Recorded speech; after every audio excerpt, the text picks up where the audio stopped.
fantasy. You're in the 06010. Focus. Fantasy. Fantasy Focus. What's good, friends? Welcome into Fantasy Focus Football, presented by Little Caesars, alongside Stephania Bell and Field Yates. My name is Daniel Dopp. Hey! Wow. Week 4 is in the books. I think that was for me. Yeah, I did a really good job opening the show. Yep. For it. you, or perhaps for Bo Nix. Oh, maybe for Bo Nix? Yeah. Sure. Bo was excellent last night. We'll dive into that. Breece Hall was solid. Tua was really sharp last night for Miami. Devon Achane was excellent as well. Or maybe it was for Stefania's leather jacket. Stefania, is that leather? Is that what it is? Yes. Yeah. Well, actually, Faux leather. Faux leather. Faux leather, of course. Oh, it is Okay. actually. I was It just is? guessing. Yeah. No, it is. You know, some people call it vegan leather. Some people call it, Yeah. pleather. Well, what we know No. is that you're the stylist of the group, so obviously if you're wearing it, then we know that it is fashionable on this show. I figured out who the applause are for. Who was it for? Trophy Smack. Oh, that's who it is. Our friends over at Trophy Smack. Head on over to TrophySmack.com. Use the promo code FOCUS10 to be able to get a bunch of really fun stuff for your league. At 10% This off. would match mine. That's right. That belt would I think match I your deserve outfit, it. Stefania. Absolutely. Yes. Absolutely. Well, listen, we've had some Monday Night Football games last night. You know, I thought about having a shot of Monday Night Football, and I said, make it a double, bartender. Hey-yo. So we got 2 games last night. Let's dive into a couple of takeaways because we got a very big show planned for today. We're going to dive into the Week 5 waiver wire, as well as give you some injury updates, and then a little game of panic or patience towards the end of the show Alrighty. on some guys that have been potentially underperforming so far to start the season. But let's start with a recap, starting with the Jets and Dolphins, first Monday Night Football game. And let's look at this. Wow. My Justin big Fields was takeaway. awesome, yeah. That's what I was going to say. My big takeaway I wanted to know about Justin Fields coming back from that injury. He didn't look great before his concussion in week 2. In this game, he's got great legs. Like, that's the one thing to say. He actually didn't look poor passing the Daniel. football. Wait, he's got good legs. Yeah. Come on. I mean, I can say if Call another it like guy's you got see good it, legs. Right? Yeah, totally. But 20 for 27, 226 passing yards and a touchdown. But most importantly, 7 rush attempts, 81 yards on the ground for a touchdown, 27.1 fantasy points. Has he cemented himself with this performance as a top 10 set it and forget it yet? Yeah, he's probably in that category. I think the biggest question mark for Justin Fields, and I don't want this to come across the wrong way. And Well, I don't it's the necessarily internet, so get ready for it. I don't get the sense that this is imminent. I will say this, though. The Jets were really, really bad for much of that game. Most of it.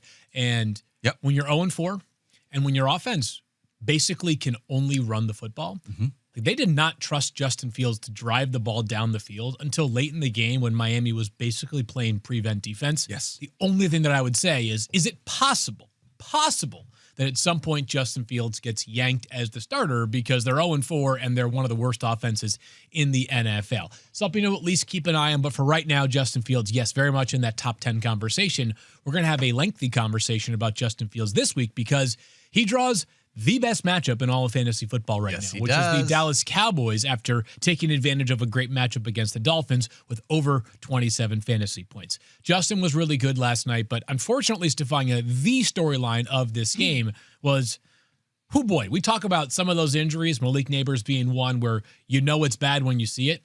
You knew when Tyreek Hill went down that it wasn't bad, but that it was awful. Yeah, some things are harder to look at than others. And for people who just saw it happen in real time, I think it was a gut punch to anyone who's watching, and a reminder that these injuries can be incredibly serious for these athletes. If you didn't see it, he was running to make a catch out of bounds, had a defender behind him, and as he was falling, planted his front foot, which was his left, and it just buckled in a weird way. We often see the knee buckle towards the inside. This went towards the outside like a bow. And when he ended up on the ground after tumbling over, his foot and his leg were pointing about 90 degrees relative to No, thank you. where they should be. And I think one of the things is really hard for people who see it to process, and why it affects you so deeply is because we know the knee only bends in one plane. You bend it or you straighten it. Most of our joints move in 3 different planes. The knee really primarily moves in one. So when you see it rotated like that, your brain doesn't understand it because it doesn't see it. And in order for it to get there, it means a lot of damage happens along the way. They called it a knee dislocation, meaning the knee joint is out of position. But what you don't know at the time when you're watching it is what is the extent of the injury. In order for that to happen, a lot of things get damaged: ligaments, muscle, bone, cartilage. But the two main structures in the knee you worry about: the peroneal nerve and the popliteal artery. And you may have heard that they took him to a hospital immediately. The concern with the artery is if there is damage, you only have about 6 to 8 hours to fix it before you have irreversible damage due to blood loss. So you have to get to a hospital to image the artery, make sure it's intact, etc. We won't know the full scope of his injuries. This morning reported by Adam Schefter that he has a torn ACL, among other ligaments. Again, that's what I said. That happens with a knee dislocation. But he is expected to have surgery later today, apparently. I actually take that as sort of a positive sign. Sometimes these surgeries are delayed. His season is over, and we will hope for the best. I wrote something. It's up on ESPN.com along with Marcel Louis-Jacques, who covers the Dolphins for us. If you want to see, I gave a couple comps of people who've had knee dislocations, and we've talked about them. And the range of outcomes is vast. And at this point, because we don't know the details of the injury, we just can't even speculate on what his future might be. But for now, wish him well. It's a tough injury to go through, and the Dolphins are going to have to find a way to move forward. No Tyreek Hill for the rest of the year. All that sounds not fun at all. Fields. Okay, so Stephania gave us all of the medical stuff and everything that we need to know. Let's talk about for our game, Field. What does this mean for the Dolphins from a fantasy perspective? Well, I tell you what, quickly, before we get to what it means for the leftover Dolphins, I was getting ahead on our, we do a document each week about like things we want to talk about for the week ahead. And one of my talking points, like midway through the first, or maybe it was at some point before the injury took place, was, is Tyreek Hill back to being like a top 8 wide receiver for fantasy? Especially as guys like Justin Jefferson and Jamar Chase, more on Chase in a moment, go the other way. Tyreek Hill looked excellent again last night prior to the injury. That, of course, is no longer the case. He is out. So Jalen Waddle stands to benefit as probably the most likely next man up. Obviously, Waddle is an established fantasy player already. He was probably in your lineups, as it were. He probably gets a little bit of a target boost. On top of that, out of nowhere, Darren Waller, who was retired last year, had 4 targets, including 3 catches, 2 of which were for touchdowns. His first multi-touchdown game in a long time. He had more touchdown catches in his debut game with the Dolphins than he had in his entire season with the Giants back in 2023. Am I totally sold that Darren Waller is now like a top 10 or 12 tight end? No, we've been fooled by tight ends plenty of times in the past, but they're going to need him.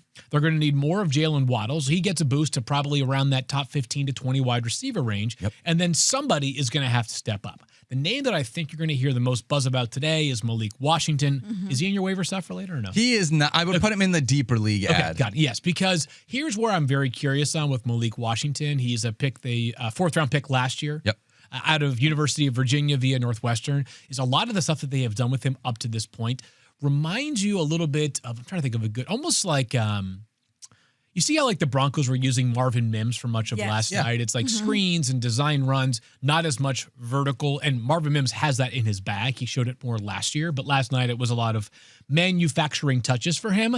That's been a lot of how Miami has used Malik Washington up to this point, but they may need him and Nick Westbrook-Akine and other players to step up into a number 2 wide receiver role. But I would agree that other than Jalen Waddle and Darren Waller, because of how desperate that tight end spot is, I don't know that anybody in that Dolphins offense right now becomes an auto start, even a 12-team. In the Dolphins pass catchers, because Devon Chain is an auto start, but he totally doesn't count. Yes. So but Tua played really well last night. The Dolphins kind of found their offensive mojo. They were better in that regard. And if ever you're going to turn your season around, it's not going to be easy given the fact that you have a terrible defense and you have no longer Tyreek Hill, but. You try the Panthers this week, a Panthers team that just got waxed by the Patriots, whatever it was, 42-13. So Miami at least hoping they can get on track with a second consecutive win, and the offense should be able to move the ball based off how we saw New England move the ball this past Sunday. I will say one thing about, I want to talk about Darren Waller just a little bit, because remember, he was injured coming into the season, and this is a guy who was out of football, obviously. So we didn't know what to expect at all. And what he did was he checked that box for me of like, okay, he's ready to play football. If you saw that catch on one of his touchdowns that he made in the end zone, that's something they didn't have, like a big body presence who can basically out physical the next guy to catch a ball in the end zone. That's something that Tua can look to as a real positive takeaway from this. I don't know where his conditioning is on being able to stretch the field at all, but if you're going to tell me that he's going to get a 50% touchdown rate for targets, I mean, for fantasy purposes, I'd take that. He's the next Mark Andrews. I'll sign up for that if that's the case. I joked on social media that after scoring 17.7 fantasy points last night, Darren Waller's now the third highest scoring tight end for the season. Yeah. I mean, it's so desperate right now. It really is. So desperate. And so there may be a situation where, he's not a bad option as we get into bye weeks and there's streaming. We he's have going to reached bye have to be weeks. some right. Yep. Exactly. Week 5. Here we are. So, So Gosh. this week we have no there are Tucker worse Kraft. choices you could make. Yeah. Yep. There's no Tucker Kraft this week. There is no Kyle Pitts. Kyle Pitts, who has been okay at least, at the very least, has been okay. Yep. So 2 tight ends that you probably would have thought coming into last night were top 12-ish options. Certainly the case of Kraft, not available this upcoming weekend. So Darren Waller is on the radar. But I think the story of last night was truly the second game. I was going to say the uniforms. Okay, let's move to the second game. Yeah, I have a hot take. I kind of like Miami's uniforms. I liked them too. I liked them too. I like them love too. their. Yeah. I love their aqua uniforms. They're one of my favorites in all of football. But I didn't mind those uniforms. No, I like the black. Like it's got it's a nice sleek look. However, Field, I agree with you. Bengals Broncos felt like it was the game to talk about. Yep.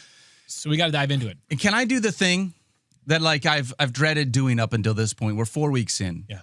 And I think that I need to apologize to everybody. Oh. Unfortunately, because I was so in on Chase Brown, and I just think Chase Brown is just Let's get this stuff out of sight. Yeah. like with Jake Browning under center. Chase Brown just has no juice in this offense. This offensive line is atrocious. Yeah. If you looked up the definition of uninspired in the dictionary, it is a photo of this Bengals offense right now. It just looks awful with Jake Browning.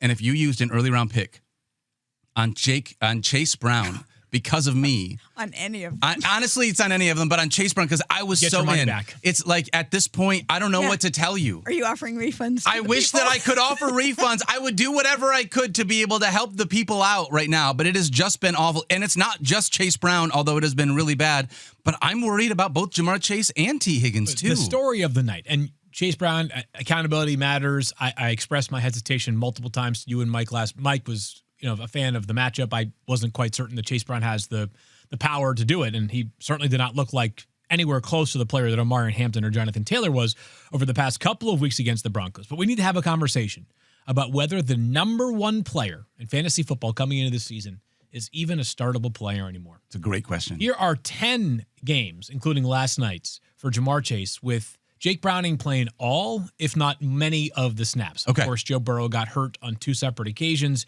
Jake Browning spelled him in each of those games. Give me a minute here, because this is important. Got it. Yep. Jamar Chase, in those 10 games, 1 catch, 2 yards, a receiving touchdown, that helps. Wide receiver 40 finish with 7.2 fantasy points. All right. 4 catches, 81 yards, 12.1 fantasy points. Wide receiver 33. That's not bad compared to the rest of this list. All right, the good one was 11 catches, 149 yards, and a touchdown. 31.9 fantasy points in week 13 of 2023, wide receiver 6. More of that. The next 4 games, 3 for 29, wide receiver 57. 4 for 64, wide receiver 34. 3 for 41, wide receiver 54. 4 for 19, wide receiver 57. 10 for 128, wide receiver 3. 5 for 50, wide receiver 41. And last night, 4 for 23, wide receiver 61. God, good thing there was that wide receiver 3 in there to bring it up out of the 50s. 5 for 23, excuse me, there last night, but still wide receiver 61. So again, here's the positional finish in those 10 games with Jake Brown, excuse me. Wide receiver 40, wide receiver 33, wide receiver 6, wide receiver 57, wide receiver 34, wide receiver 54, wide receiver 57, wide receiver 3, wide receiver 41, wide receiver 61. In 80% of those games, Jamar Chase is not even a flex. Nope. The numbers are telling us. How do you rank Jamar Chase as a lock-it-in top 20 player? This has nothing to do with Jamar Chase. He is still as talented of a receiver as the NFL has right now. Oh, and the poor guy trying to answer questions afterward and just like, we have to find a way to get, he's trying to say all the right things, but he looks defeated. They all do. Quite honestly. They should. They are now the first team since the 2009 then Oakland Raiders to go 3 out of 4 games to start the season with under 200 yards of total offense. They are cooked in the highest form. This team needs to, I believe, make calls to anybody around Agreed. the NFL Yes. that would consider moving off of one of their quarterbacks. You owe it to this roster. This is not a young team, right? This is a veteran roster that's some guys are in maybe the last year of being with Cincinnati that have been a part of a team that nearly won the Super Bowl a few years ago. So it is desperation time for Jamar Chase. My initial week 5 ranks are in. I will give you a guess as to how high I have Jamar Chase ranked for wide receivers. Is he? Do you have him inside the top 15? No. Do you have him inside the top 25? No. Do you have him inside the top 30? I do, yeah. Wide receiver 27 for Jamar Chase. Okay. By the way, I started high to make the little bit of suspense. Yeah, to build the trauma. Yeah, I want to build. I'm not Mike Clay, all right? I know how to be able to I was approach. going to and sink keep that this ship in mind. immediately. unavailable this week includes DK Metcalf, Yep. DJ Moore, Yep. Roma Dunze, Drake London. And I guess if you want to count a Packers wide receiver, but probably not, right? Yeah, no. So it's desperate times right now for Jamar Chase. And it's nothing to do with him. The truth is that Jamar Chase is capable of a gigantic outing. We saw that, or even, I think I may have omitted what we saw earlier. Yeah, that's right. We did have this one. Week 2 of 2025. 10 for 120. Like, obviously he has it within him to be a great player with Jake Browning. The numbers suggest to us. And by the way, who do they play next weekend? The Detroit Lions. Correct. And how's that defense? They are really good. Ferocious. A little bit of banged up right now. DJ Reed is going to not play. Don't We'll do see the about Terran Arnold. Mike Clay Here's the thing. thing. Because I wanted to say this. Over the last 2 games, they've been outscored 76-13. 13. They've scored 13 points over 2 games combined. The team they're about to play here in week 5 has scored 120 points over the last 3 And games. the whole reason you loved them coming to the season was it was a high-octane offense. Yep. Can't miss with any of their targets. Got to believe that somebody can step up in any game. If it's not Jamar Chase, it's T. Higgins. The problem is it's nobody. Like, there is no one who Game is script's productive working in the right favor, now. too, right? Like, Yeah, they've exactly. got to throw. They've got to throw. And the Lions, I mean, oh, my gosh. It There's just no doesn't Bengal matter. you are auto starting right. No. None. If that sounds alarmist, I'm okay with it because 10 games in, we have this sample size. If you watch the game, you see it's not like players dropping balls everywhere. It's inaccuracy. It's inefficiency. It's I think poor. any backup quarterback in the NFL could play as well as Jake Browning has played over the last 2 games. And if I'm the Bengals, like you said, Field, I like you're still 2-2. Right. Your In a season division actually with- isn't over The yet. Ravens are 1-3. Yes. The Texans are 1-3. They played the Ravens this weekend. Like, the AFC has not been quite as top heavy as we thought it would be. So Someone needs to be on the phone literally calling everybody. Seeing anything that they can do because at Panthers 2-2 for Andy Dalton, Giants anything. for Jameis Yeah, or it's- Russell Wilson. That's what I was saying. I was just going to Kirk say Cousins, Russell Wilson. But I don't think Yep. Kirk Cousins is. I don't think Kirk Cousins is much. Is- He's an is upgrade, there. but But yeah. it's not a dramatic upgrade. But still, the point is, you got to make these phone calls right now on this game. Just to skim through on the Broncos side, to me, the most 2 things were most important. One, Bo Nix may have gotten his mojo back. He was Yep. Nice awesome. bounce He was back. my takeaway. Remember going into the game, we all pick a thing we're looking for. Mine was Bo Nix, looking for Bo Nix to step it up and looking for him to get back some rushing yards. He didn't really. He had one nice little scamper and he got a touchdown with his legs. Still would like to see more of him on the ground, but definitely a better performance by Bo Nix, and he delivered for you on fantasy points. And just the other thing that I think is notable in this game is J.K. Dobbins becomes the first Broncos running back in 38 games to rush for over 100 yards. He looked solid. He also had 44% of the snaps. That's his lowest in 4 games so far this year. What I think is clear is that J.K. Dobbins is still going to have a very solid rushing load week in and week out. Yeah. But R.J. Harvey had his best game of the season, his highest snap percentage, his most rushing attempts. He had a receiving touchdown as well. J.K. Dobbins does not feel like he is threatened to lose that job right now because he's playing really well. I thought he ran awesome last night, the J.K. Played great. And he is superior by a lot as a pass protector. Joe and Troy talked about his pass protection on the broadcast last night a lot.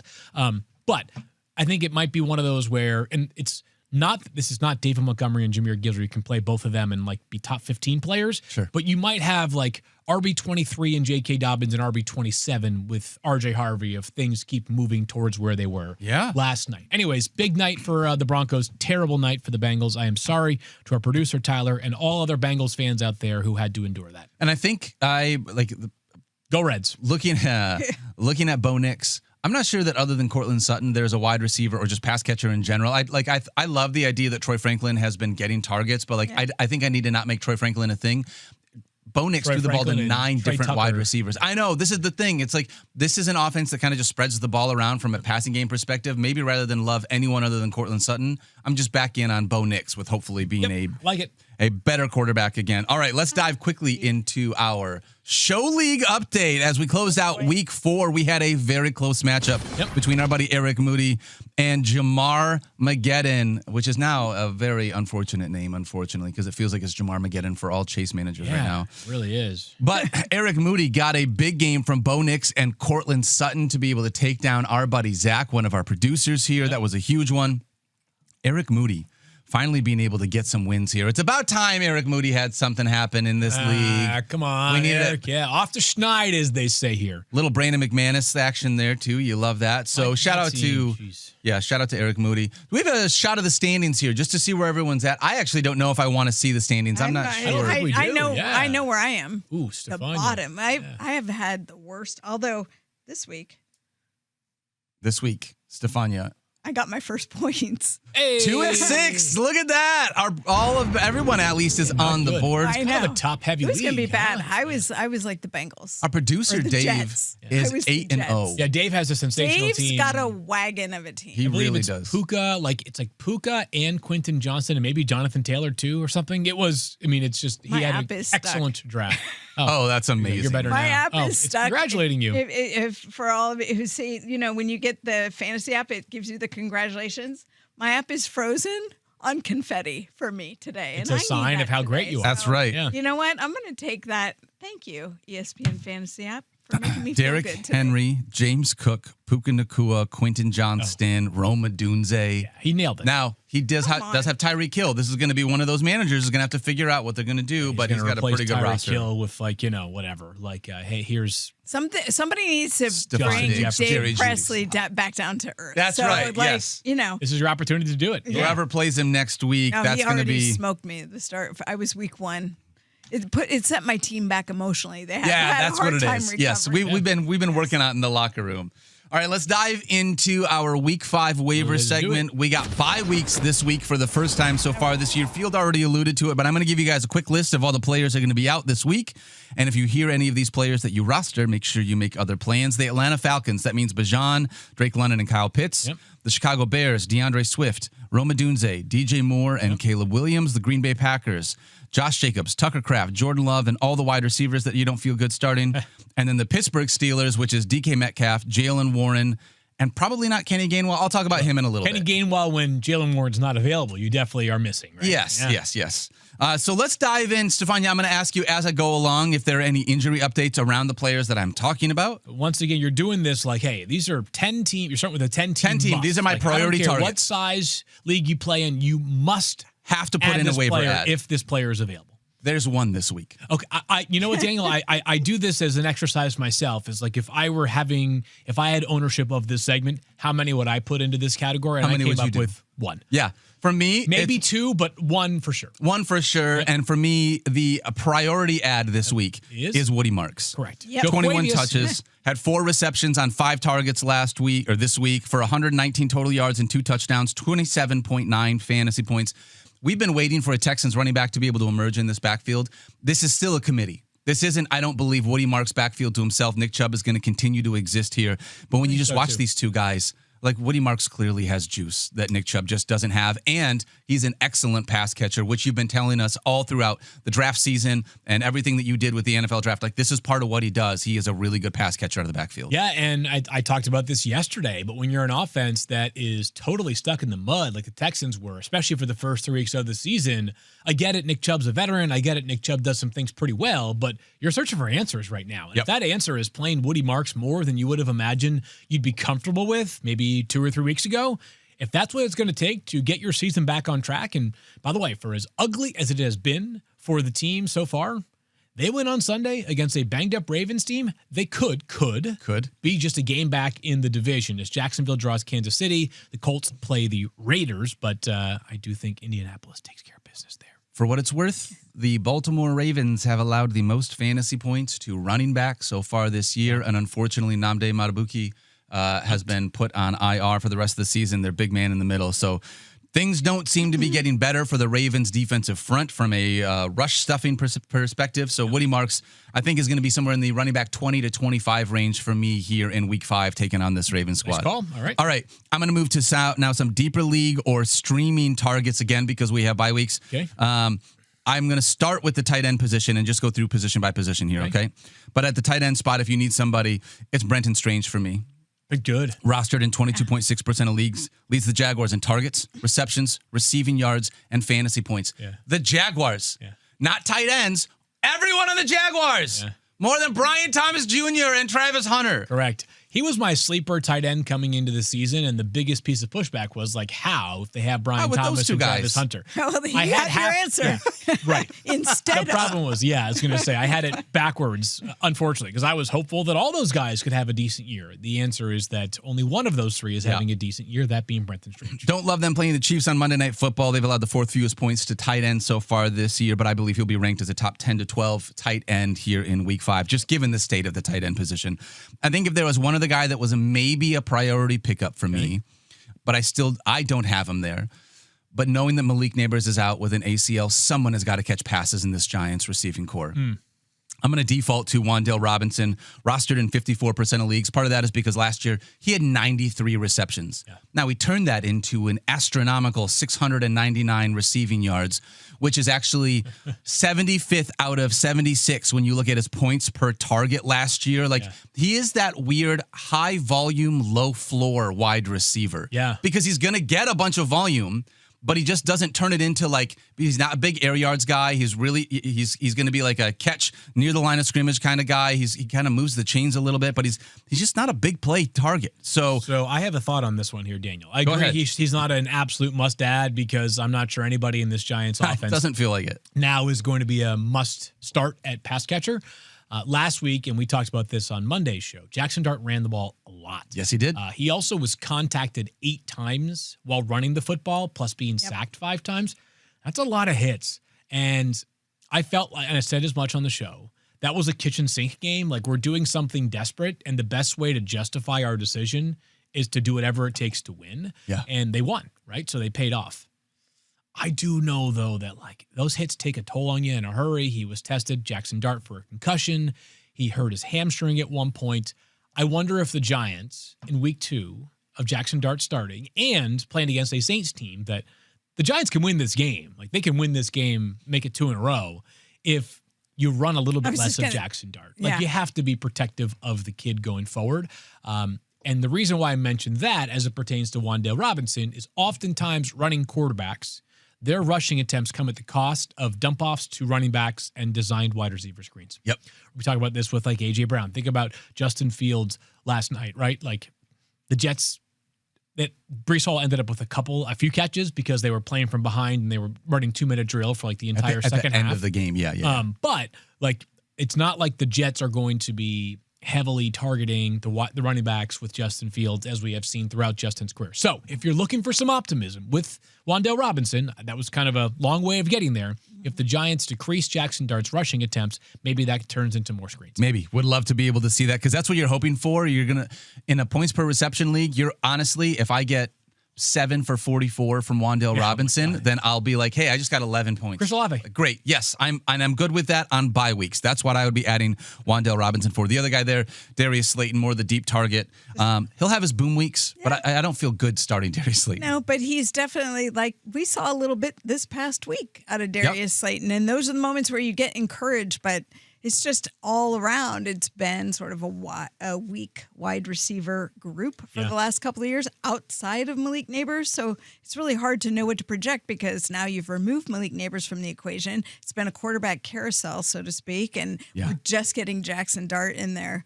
But I think Darius Slayton could be one of those random flexes that you have to insert maybe if you got bye week and injuries. The problem is you're just not going to know when you're going to get the Darius Slayton week that's going to be valuable. I think the run game is going to factor in a lot here. I think they'll be able to run the ball against the Saints and basically control possession, and that should help them not have to worry about Jackson Dart trying to run the ball so much either.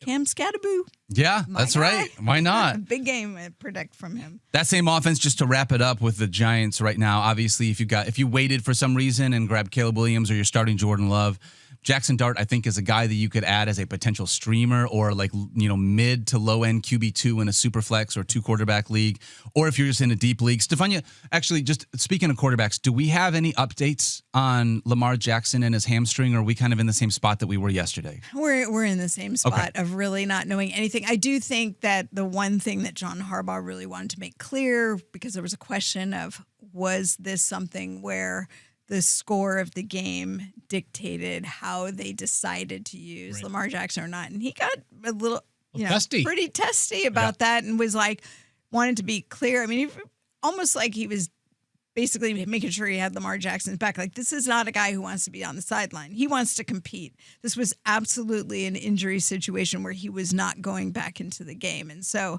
he wanted to be very clear about that, but he really didn't have much to say about what that means going forward. So stay tuned. I will just offer this, and I have no information. I just have common sense. If Lamar was unable to return to that game, no matter the circumstances, that could suggest he might miss this week. That would be week 5. Week 6 would also be in some level of peril. It's a hamstring. What's week 7? The Ravens bye week. If Lamar Jackson gets through the bye, week 4 to week 8, that's 4 weeks. It's about a month for this hamstring to get right if it's anything significant. We don't know. I'm just putting that on the people's radar right now. The team is also 1-3. I was going to say, so the urgency can they has wait? to be high, Well, but it's your best player. It's the NFL's, it's a They're also two-time a MVP. team that guys play. I mean, there are some teams where you get the sense that they're a little more conservative, and this is not one of those teams. Now, it doesn't mean if he's really hurt. Remember when he had the knee injury, and that was instability. That's very risky. That's why Jaden Daniels is not playing. It's not, you can't keep the horses out of the barn. We know Lamar Jackson's going to run. You can't tell him don't run. Like, just play, but be conservative in your running. Sure. That does other things to a player. And when you're playing scared, that's when you're at the risk of getting hurt more. But I will tell you, if he's on the verge, whereas one team might say, you know what, we're going to wait another week. Packers. Yeah. Yes. Packers might say, wait a week. Ravens, he's going to go. So stay tuned. They might rest him all through the week and just let him get some recovery with the goal of let's get you out there and see how you do. Sure. I have a couple teams with Lamar Jackson. Yeah. And I think because of that, right. Yes, they are sad right now. But heading into today, I'm going to make sure that I find a spot on my roster to add what I think if there's a quarterback that is of note on the waiver wire, I'm going to go out and add them this week. And if I feel like they're all just the same, then I'm not going to burn a waiver spot or waiver priority just to grab a guy. I'll wait and do that afterwards. But if there's someone of note, just to be safe, I'm going to make sure I have a second quarterback on my roster. One more name that you'll see fairly high in the rankings this week because of the matchup is Bryce Young. Bryce was really disappointing last week. Bryce has struggled so far this year. But who do they play this week? It's the Dolphins this upcoming right. weekend. So, certainly a matchup that you feel like if ever there was a time for Bryce Young to get right, this is kind of a gut check weekend, by the way, for the Panthers. They're 1-3.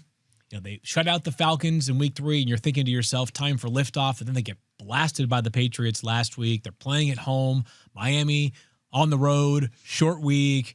Like, can you take advantage of a Miami team that's also not going to have maybe its best player in Tyreek Hill? Like, yeah. If ever there was a time, for the Panthers to put one together, this is it, or else this season's going off. If it hasn't already, it's going off the rails. Agreed. Agree with you on that. All right, I got 2 more really quick, and then we'll dive into a little bit of panic or patience. Yeah.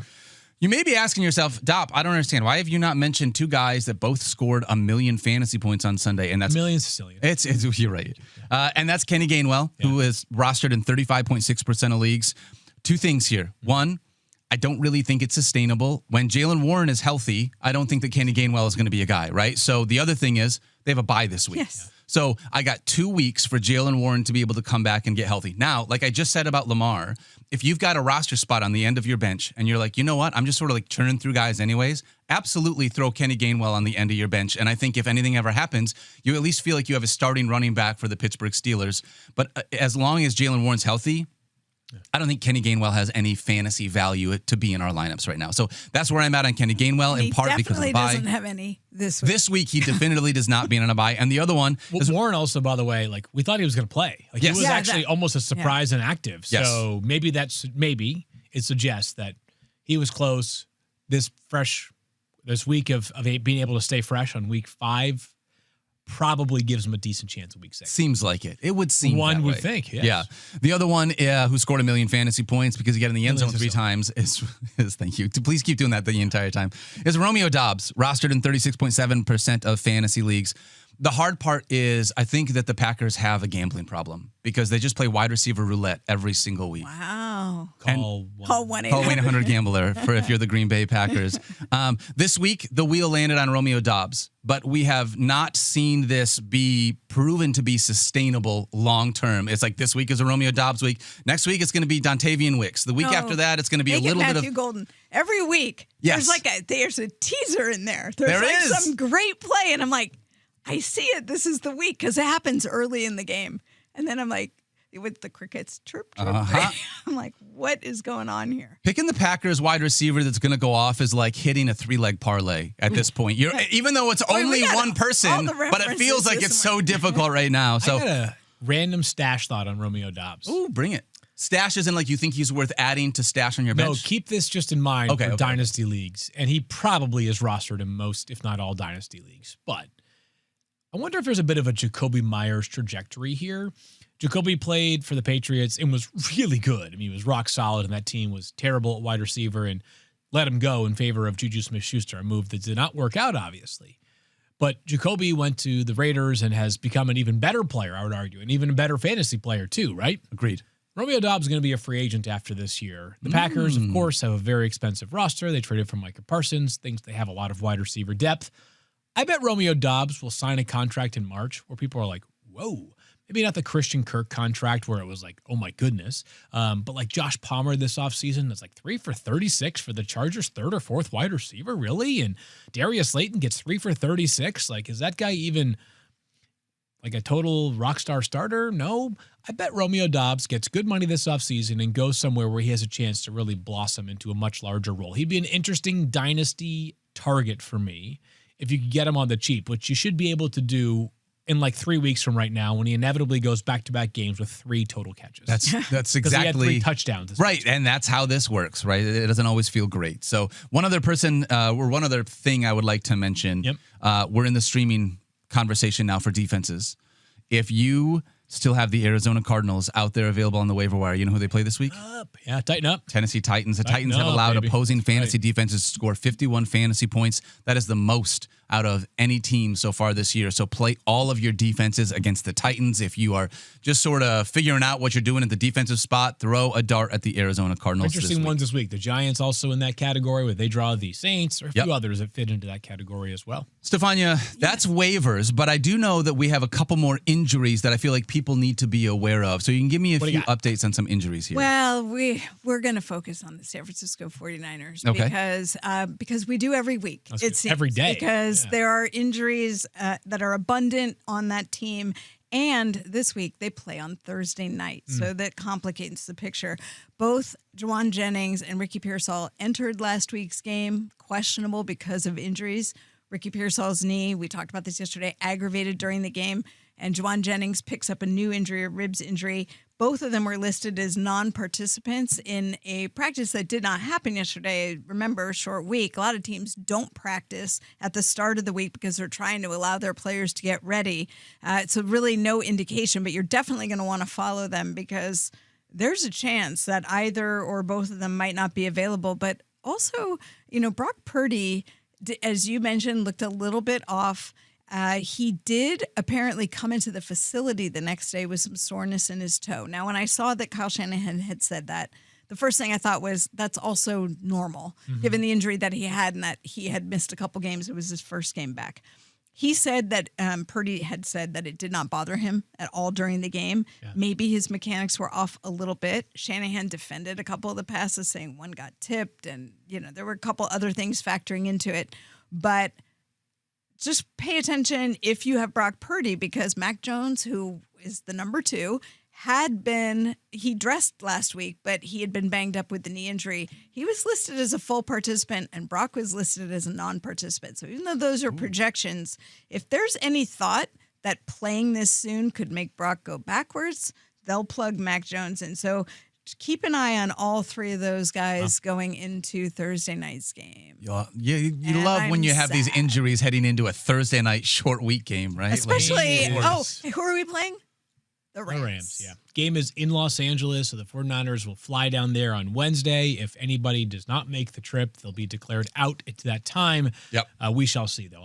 Kyle Shanahan, tell you what, Kyle has like this disposition at the microphone where he always seems a little bit like down on his luck, but Kyle's pretty good about the injuries. He's pretty honest.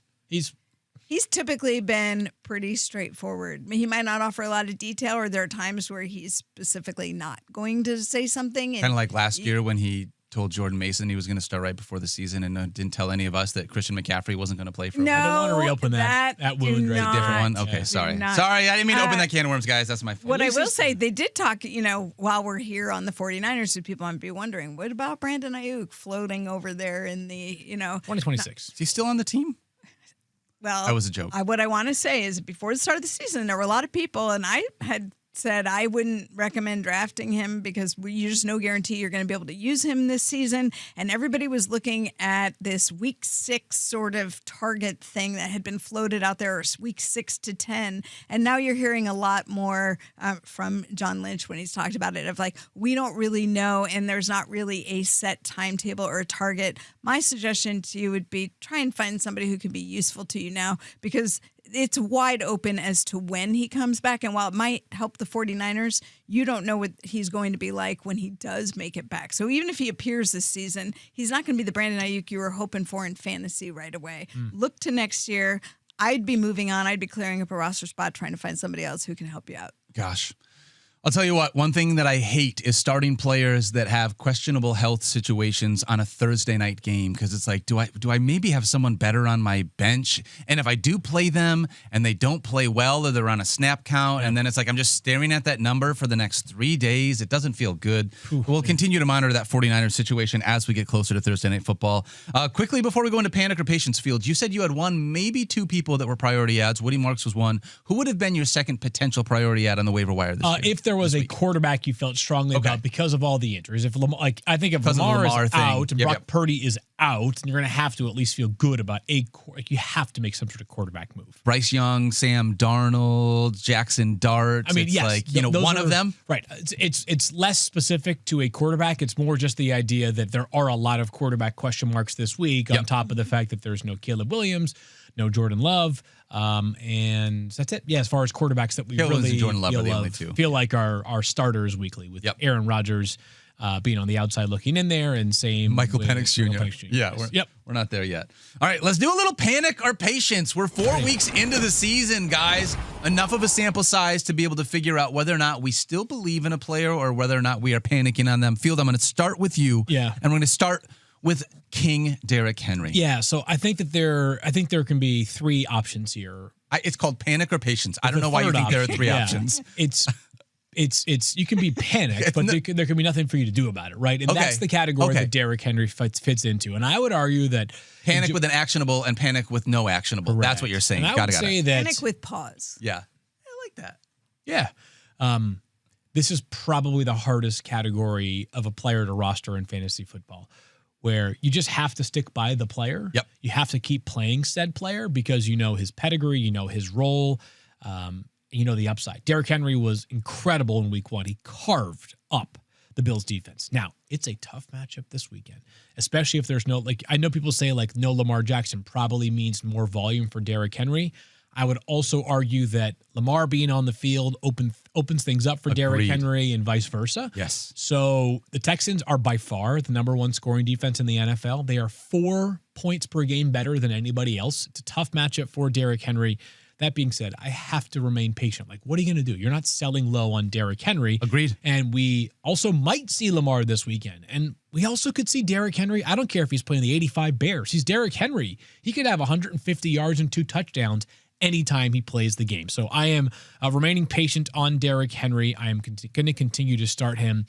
He is outside my top 10 of running backs, though, this week. Me as well, unfortunately. But I'm still starting him. He's Derrick Henry. I got to have patience with him. Talk to me in like week 8. Like if we're still like having single digit performances like in 2 to 3 weeks from now, then maybe I'll have a different conversation. It's like, did Derrick Henry fall off? Like, did we just watch the cliff happen right now in front of us? You'd have to be confident that the Ravens are going to be playing from behind most weeks to not want to utilize Derrick Henry. If they're playing from behind, right, Justice Hill is their guy. Correct. Like, that's Justice the thing. Hill is the passing down back. That much is unequivocally clear. Yep. All right, Stephania, what about Kyler Murray? Was quarterback 17 in week 4. He's averaging 15.6 fantasy points per game this season. He was drafted to be a top 10 quarterback. Panic or patience? Started really strong. I don't think I'd be panicking yet because Kyler Murray's still going to offer you more with his legs. And by the way, they're playing Tennessee this week. So I think that this is a good week for Kyler Murray. Played a tough Seattle defense last week. These NFC West conference games are ugly, and sometimes things where you expect a player to be good, they're really not. That was going to be a tough matchup no matter what. Kyler Murray, I was just looking at where he ranks on the season. I think he's 1, 2, 3, 4, like outside 15. I can't count that far down. He is. But Yeah, that's not great. It's not great, but I'm looking at so who's available? Like if you said, I want to have someone who's played better than him, are any of them available? Most of them are not going to be available for you. You know who's ahead of him right now, though? Matthew Stafford, who, by the way, is probably going to have another good game this Thursday against the 49ers. Your boy Jared Goff, which he never gets the credit, but taking on the Bengals offense this week. is the offense going against the Bengals. Yep. Maybe you can pick up Jared Goff. Bo Nix just edged out Kyler Murray this week. After that game, Caleb Williams might be somebody who's available for you depending on the league that you play in. And Caleb Williams right now is playing as a top 10 quarterback. So there are some options. I am not panicked on Kyler Murray, and I think there are some good matchups. But I think if you're in a 10-team league and you have the opportunity to stream quarterbacks for matchups, you may just want to look at that and make a decision. I will be panicked if he does not pay off this weekend. And I think that because it's a great matchup, it's an incredible matchup against the Titans. What is Kyler Murray as a player? It's a great question. Is he good? He's an enigma. Is he great? No. Enigma's a good answer. I think Kyler Murray is a good rushing quarterback, but I don't think he's elite like any of the other rushing quarterbacks we have in the NFL. We keep saying that like 18, or at least you and I agree that 18 is the passable number for a quarterback That's to my score line. points in a game this year. He has reached 18 once. He got to 18.32. Otherwise, 16.1, 14, and 14.06 fantasy points for Kyler. But you love his rushing volume. This is the thing that's so confusing. Maybe, if I told you like 7 carries for 38, 7 carries for 32, 6 carries for 37, 5 for 41, like I'd love to have him get in the end zone, but he's actually like rushing okay. He's giving you fine. Yeah. I think my takeaway in all this is I don't know that Kyler is the kind of guy that we're going to be looking as like a building block of a fantasy offense going forward. B, as we think back to the pre-draft process or preseason process with drafting, maybe that middle tier of quarterbacks ended up being the wrong tier, and the right tier was actually the third tier. the tier right after them. Yeah. The Drake May, Caleb Williams, Justin Herbert tier. Yep. Now, J.J. McCarthy was in that as well. That didn't work out well, but think about the guys who were in that second tier. Bo Nix, who until last night was bad. Yep. Baker Mayfield's been really solid so far this season. He's paid off. Brock Purdy. Brock obviously has missed 2 games, but otherwise he's been just okay, not great at least. Patrick Mahomes has been buoyed by fake rushing, I believe. And Mahomes was a little bit ahead of those guys in terms of ADP as well. But Kyler Murray, it's been kind of a rough go for that middle tier relative to expectations. Yep. I'm a little more panicked only because I've rostered Kyler Murray in a handful of leagues, so it's kind of personal to me, but I would love to see the passing game get more, with how much he's running, I need him to get involved. You were drafting him originally thinking, okay, Marvin Harrison Jr., this is going to exactly be a why I bounce back drafted him. because we all thought maybe this is we're going to get the Marvin Harrison Jr. that you expected. We knew Trey McBride and his productivity. So even though he didn't have a ton of pass catchers that he was looking to, between dropping off the ball to James Conner, who is now no longer there to help him out, and the uptick in what we thought Marvin Harrison Jr.'s performance would be, I think that's where the rationale for putting him in that, plus another year removed from the ACL, and he's running better. The running part is true, and I do think he looks more confident and he's willing to run the ball more. But the passing game just hasn't been there to totally support it. Yep. And when he feels pressured, it kind of falls apart a little bit more. That's why I want to see how he does against Tennessee. Seattle was a tough one to judge. I think Arizona's a sneaky quarterback shopping team this offseason. Let's move forward, though. Interesting. Well, do you want to unpack that a little bit, or we'll just leave that there? We'll come back to that in the Kyler, offseason. I think, has one more year of guaranteed money beyond this offseason, or beyond this season, I should say. And you can make the case that Arizona has sort of plateaued, right? I mean, they're 2-2. The division is excellent. The only team that's not 3-1 in the division. Yep. If they finish third or fourth in the division, I think there's going to be some questions about whether things are kind of tapped with this player under center. All right, let's dive into the next one here, and that is TJ Hawkinson, my little brother. Unfortunately, 7.6 fantasy points per game this season. And if you're asking me, I am panicked about this situation. I'm panicked because We are asking you. it feels, thank you, Stephania. I appreciate that. It feels like a couple things here. One, quarterback situation doesn't feel like it's getting better. Yeah. I realize we got a bunch of garbage time from Carson Wentz. Like, we love that on the stat sheet at the end of the day, but it doesn't give me confidence in, like, the team. You know what I mean? So that doesn't feel great. Also, we just added Jordan Addison back. I mean, the first couple of weeks, he wasn't even fighting for targets with their number 2 pass catcher. Right. And it felt like he still wasn't getting it done from that perspective. He's never topped 6 targets so far this year, which is well below what his career average is. He just doesn't look like not only a priority target in this offense, but he's at a position that is just devoid of talent for us in fantasy football. He's no longer even a premium So tight end that option. becomes the question. What do you do? Where what are your choices? Where are you going with that? I actually have. Let me. I'm I think I've looking got at him the- just Kevin outside my Hawkinson. top 10 this week. Just outside my top 10 of the tight end That's position. kind of the rub there. So I do have a Yep. league where I've got Hawkinson as my tight end, and I have somebody else that I can replace Hawkinson with. And I'm trying to think, because this comes back to what I was saying with the very beginning of this segment is, okay, you're disappointed in the player, but like, what are you going to do about it? And for me, like, if you double dipped at tight end for some reason in the draft process and you grabbed a guy like Jake Ferguson, obviously it's a win, right? Juwan Johnson has been probably the best waiver wire ad amongst tight ends. I would agree. But even he had a quieter day this past Sunday for the Saints. Hunter Henry and Tucker Kraft. There's a good and example. Jalen Warren. Like, all these guys are guys There's that a guy, probably weren't Brenton drafted. Strange. Tyler Warren. Did I say Jalen Warren? If those guys were all drafted, I mean, or maybe not Hunter Henry, but like, yeah, if there was a Brenton Strange, then yes, I would prefer him over TJ Hawkinson. He has not fallen outside my top 12 in tight end rankings, which is in part because of the next player, maybe the final player we have in this category, Daniel, not the final one. We got 3 more, but we got one more tight end. But it's David Njoku. Who, dude, that's even worse. Is he just straight droppable? Pull up Njoku right now if you can and tell me his best game in terms of catches, yards, or targets, because the answer is not going to be pretty. Best game as far as catches was week 3. He had 5 for 40 on 7 targets. That's his best game so far this year. 9 for 9 fantasy points. is the best. Now, we have an obvious reason behind this. 2 obvious reasons. One, the Browns, they might be as good on offense as the Bengals are.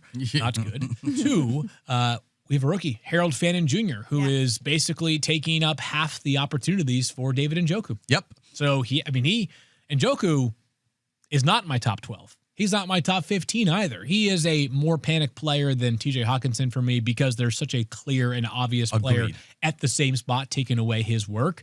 But Njoku, yes, you should not be starting David Njoku here. David Njoku averaged 13.5 fantasy points per game last year. Right now, Njoku and Harold Fannin combined are just over 14. So it's like, it just kind of feels like Harold Fannin just sort of like took half of this role and isn't going to relinquish it in this offense. So I would agree. Unfortunately, if you have to drop him, you can. Harold Fannin Jr. ahead of TJ Hawkinson on this season. It's ridiculous. Barely. But Tight still end has ahead of been, him. it's been disgusting looking at the tight end spot. It's so Sure gross. has been. I think that's it. You know what? I was smiling as you were talking about TJ Hawkinson because I think, and we'll see how the season plays out. We got to get JJ McCarthy back before we know. But JJ McCarthy misses whatever. It's going to end up being 4 weeks, 6 weeks because of this high ankle sprain. If he comes back, he was admittedly not great in the start of the season. There's some growing pains there, but we know that Kevin O'Connell is committed to his quarterbacks. And let's just say JJ McCarthy starts to develop into what we hoped he would be when we were talking about him in the preseason. If that evolution happens, we're really only at week 5. Look at the back half of the season and what TJ Hawkinson could be. I'm not that I want to carry TJ Hawkinson around on my roster and wait for week 9, 10, 11, but I'm just saying that he might be a back half of the season value. And then we'll look back in the year and go, he was terrible in the beginning, and all of a sudden he was much, much better. My hope was that last year, the reason why I was in on him from a draft perspective this year is that he got to play the back half of last season and he wasn't fully there. But now starting this year, all right, he's going to be fully ramped But up. that's him. You're right. That's The him. offense There's has the part some that things. where you have to have a quarterback throwing. Can you the ball believe in. that this Vikings team was 14-3 last year when you watched them play their first 4 games? I cannot. It's unbelievable. I don't think the eye test has been great to TJ so far this year either. He does not look like the same player he was prior to the injury. Yeah. I don't know if that's related to the injury or just sort of, the body eventually is not the same peak performance it was previously, but they have not been targeting him much. Like first read targets for TJ Hawkinson have not been great. And looks fine. He does not look like the game-changing tight end that he for a long time was, which stinks. All right, let's dive into 2 quick wide receivers here before we wrap this up. Travis Hunter scored 7.2 fantasy points in week 4. Hasn't cracked the 10 so far this season. Not the top 10, just the 10 fantasy points it needs to get into double digits. Under 10 fantasy points in 4 straight games to start the season. What are we doing? This kid right now at least feels like he needs to be on benches, nowhere near starting lineups. Yeah. Do you think that he's droppable if you need someone once we're getting into these waiver weeks? Or bye weeks? Yes, he's droppable. Okay. He is. Period, point blank, because maybe this is the worst case scenario of how they utilize him, which is a little bit on defense, a little bit on offense. Yeah. Just Some weeks it enough changes, to right? make So it useless. And by the way, I was talking about how the Texans get a little spark from Woody Marks. Yep. They finally feel good about themselves. Maybe they'll play them more. The Jaguars are 3-1. I don't think Liam Cohen is saying, we're 3-1. We're playing awesome right now. Let's change things up dramatically with Travis Hunter. They probably feel like everything they're doing is right according to plan. And I think I missed this over the weekend, but apparently there was a dust-up between him and Robert Saleh because of some sign-stealing stuff. yes. Saleh, sorry, did I say Salah? Yeah, it was a comment that Saleh made about, he was talking about what they do, and he's called it legal sign stealing. So it's like the legal tampering doing period. it properly, but he used the word sign stealing, which maybe not the best choice of words. But what happened was after the game, Liam Cohen said some NSFW language to him, gotcha. which Robert Saleh responded with equally NSFW language, and they had to be restrained. I don't know. I don't care what you think. I'm not saying. Liam Cohen had some protection around him. I'm not saying that to Robert Saleh. Have you seen that guy? He's a big dude. He's a big dude, yeah. Yeah. So anyway, that was the dust up, and both trying to minimize. It's so My weird. favorite part about it has actually been Kyle Shanahan's response, because Liam was very animated. Robert sort of got animated in reaction to Liam Cohen's animated personality, and Kyle Shanahan was asked about it after the game, and he was like, "Yeah, I saw it. I'm sure you guys are going to ask about it." He's like, "Honestly, Liam, just don't be so sensitive." And then a day later, he was asked about it again, and he was like, "Yeah, did you have a chance to review the video?" And he was like, "Yeah." He's like, "Yeah, obviously we want to make sure we're respectful, heat of the moment." He's like, "But again, Liam, don't be so sensitive." He just doubles down on it. Yeah, That's so I'm like, so good. this is great. It's like his subtle way of saying I got his back. It's amazing too that this team can be 3-1 when nothing seems like it's going right. They don't look like a 3-1. No, they look like In fact, the 49ers or body- the Jaguars. the Jaguars. The Jaguars. I'll tell body. you what's right. The defense. That's it. I'm well aware, acutely aware of how We good that play defense fantasy is. football though, But- Field. We want the offensive I know, side. but that's why it's hard to believe they're 3-1. And yes, it is because of the defense, but they still body language, the way the ball's being distributed, the frustrations with Trevor Lawrence. I don't think they look like a team that is crushing it. I am with you on that. Another team that is not crushing it is the Tennessee Titans. The only pass catcher Cam that Ward it feels like had his assessment summed up in 2 words. it was bad. Tennessee Titans have just not been good so far. Calvin Ridley averaging 6 fantasy points per game this season. I'm going to say that I have patience. Did you say panic? Yeah, go for it though. You can have him. It's all yours. So this is the reason why, and you can tell me I'm totally crazy. Calvin Ridley was already drafted as a low-end flex or first wide receiver off the bench for him to be on my bench when he was already drafted as a bench consideration, he started the season out basically starting against every premier corner that he could with the opposite team. That's the thing. Like he's been on the shadow It's not report that for Mike he's Clay bad. every week so far this year. I don't believe this offense is just magically going to turn things around. If you've watched the Titans, there's enough there to know, like, there's a reason why they had the number 1 overall pick. But if there is a chance that with Calvin Ridley, like where I drafted him, I don't feel like I'm panicked because I didn't have like an early round investment like I had in Derrick Henry or like I potentially had in one of these other guys. Like I drafted him to be a low end bench guy or excuse me, a low end flex play or a bench guy. I think that's kind of where he is.